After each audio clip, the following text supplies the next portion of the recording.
Full devaluation and psychic fragmentation. The mirror shatters, and the gaze becomes the weapon. In this phase, the shared fantasy has collapsed, but the relationship continues.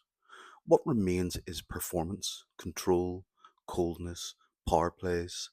The narcissist no longer idealizes the survivor, they now tolerate them.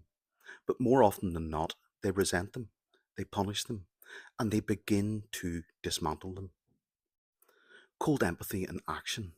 This is the stage where cold empathy becomes active, not as insight but as surveillance.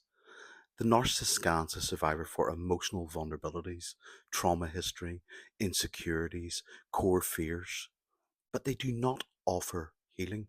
They exploit. The affection is gone. What remains is calculation, micromanagement, withholding, mockery disguised as banter. They use the knowledge they've gained not to deepen intimacy, but to gain control. The psychological damage, the internal collapse escalates.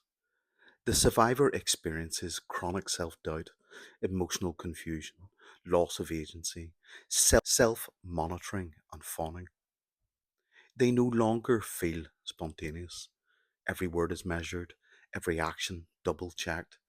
They are no longer in a relationship. They are navigating an unpredictable emotional terrain.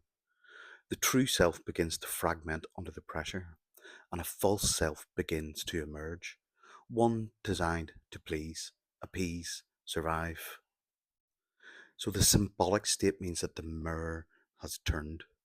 The narcissist no longer reflects the survivor's idealized image. They now reflect shame. The survivor internalizes this distorted reflection. They begin to believe that they are unlovable, too much, not enough, a burden.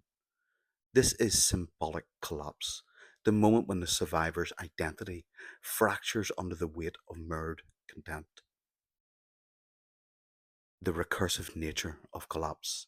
Even in this devalued state, the narcissist does not fully discard. They may still offer intermittent affection, sexual validation, moments of closeness, but they are not acts of love. They are hoovers, strategic rewards. Their purpose is to keep the survivor in orbit. The survivor becomes emotionally addicted to the hope of being loved again by the very person who is breaking them. The mirror is now weaponized. The survivor is no longer reflected. They are scanned, monitored, punished. This is not a relationship. It is a psychic hostage situation. This is the phase where the gaze becomes a weapon, no longer offering validation, but eroding the self. The collapse accelerates. It will either lead to final discard or the survivor's psychic death. M. Pitt marks this as the last phase before total ego fragmentation.